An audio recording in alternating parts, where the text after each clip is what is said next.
તો ભારત બંધની અસર ધાનેરામાં પણ જોવા મળી છે। ધાનેરાના વેપારીઓએ બંધને સમર્થન આપ્યું છે। ધાનેરાના વેપારીઓએ બજારો બંધ રાખ્યા છે।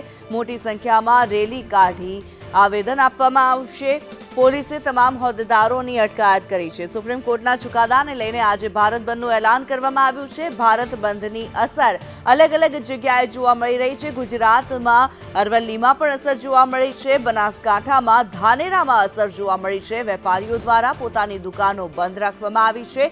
વેપારીઓ દ્વારા આ બંધને સમર્થન આપવામાં આવ્યું છે। સુપ્રીમ કોર્ટ દ્વારા ચુકાદો આપવામાં આવ્યો છે। એસસી એસટીને લઈને વિરોધમાં આ બંધનું એલાન કરવામાં આવ્યું છે। આદિવાસી અને અનુસૂચિત જાતિના જે સમુદાયો છે તેમના દ્વારા સંગઠનો દ્વારા આ બંધનું એલાન કરવામાં આવ્યું છે અને ભારત બંધની અસર ધાનેરામાં પણ જોવા મળી।